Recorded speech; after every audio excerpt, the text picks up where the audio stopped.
रमेश सिर्फ पहले 5 साल तक SIP कंटिन्यू किया, वही राहुल 25 साल तक SIP कंटिन्यू किया, फिर भी रमेश से ज़्यादा रिटर्न नहीं पाया।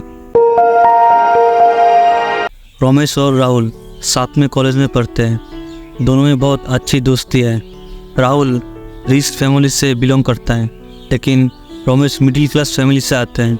रमेश का खास बात यह है कि वो बहुत इंटेलिजेंट है। रमेश अपने चाइल्डहुड से गरीबी को बहुत करीब से देखा है, क्योंकि उसके पापा दिन मजदूरी करता है, लेकिन उसके पापा चाहते थे उसका बेटा अपनी लाइफ एक सक्सेसफुल इंसान की तरह जिए। इसीलिए रमेश के पापा रमेश को हर तरह से सपोर्ट करता था। दूसरी तरफ राहुल के पापा भी राहुल को हर तरह का सुविधा देने को तैयार थे, लेकिन राहुल अपनी लाइफ को कभी सीरियसली नहीं लिया, क्योंकि वो जानता था उसके पापा है उसके पीछे। दोनों का कॉलेज लाइफ ख़त्म होने में कुछ ही दिन था। इस टाइम पे रमेश कॉलेज स्टडी के बिना भी नॉलेज के लिए सिलेबस से बाहर की किताब पढ़ता था, शहर के सक्सेसफुल लोगों से मिलता था। वही राहुल अपने कॉलेज के स्टडी ख़त्म करते और एक्स्ट्रा टाइम में वो घूमने चले जाते या फिर शॉपिंग करने जाते, कुछ भी वैल्यूएबल चीज़ करते नहीं थे। एक दिन शहर में एक सेमिनार हो रहा था, कैसे यंग एज में अपनी फाइनेंशियल फ्रीडम को हासिल किया जाता है। वहाँ पे बड़े बड़े बिजनेसमैन आए थे, इन्वेस्टर थे। रमेश राहुल को इस सेमिनार के बारे में बोला, लेकिन राहुल जाने में मना कर देते हैं। राहुल बोलते हैं कॉलेज के बाद नौकरी लगेगा, फिर इन्वेस्टमेंट की क्या ज़रूरत। ये सुन के रमेश थोड़ा सा स्माइल करता है और सेमिनार के लिए निकल पड़ता है। वहाँ जाके वो इन्वेस्टमेंट के बारे में, कंपाउंडिंग के बारे में इन डेप्थ नॉलेज लेते हैं। और सबसे बड़ी चीज़ जो सेमिनार से रमेश सीखता है वो है वैल्यू ऑफ टाइम। कोई अपनी लाइफ में जो भी काम करता है वो सही टाइम पे अगर नहीं किया जाता है तो वो वैल्यूलेस है।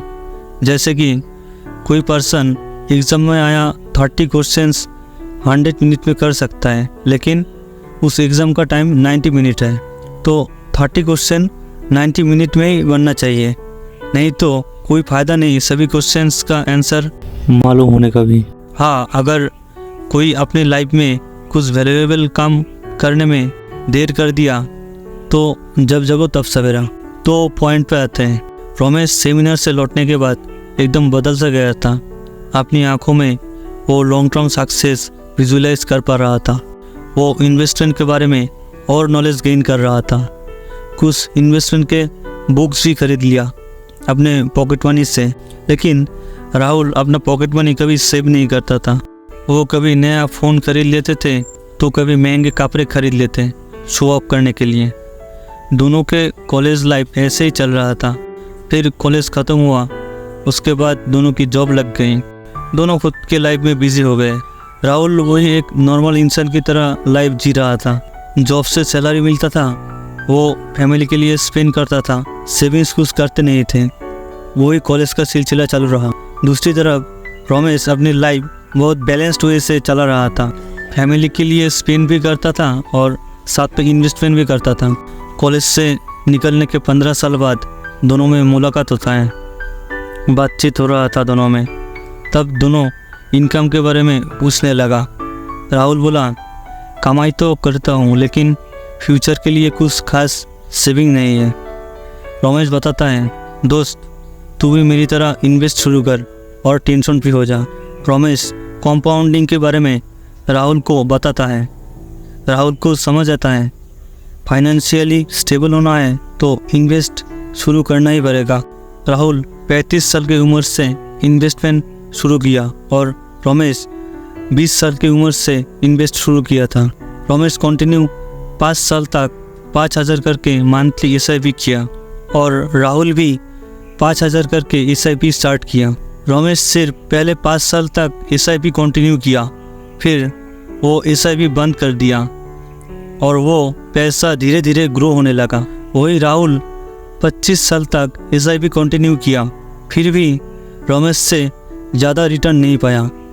जब दोनों के 60 ईयर्स हुए तब रमेश रिटर्न में पाया 5.97 करोड़ और राहुल रिटर्न पाया सिर्फ 1.64 करोड़। लेकिन ऐसा क्यों हुआ? ये ट्विस्ट फैक्टर है टाइम। रमेश को पहले से ही ये पता चल गया था, इन्वेस्टमेंट में टाइम सबसे बड़ा फैक्टर है।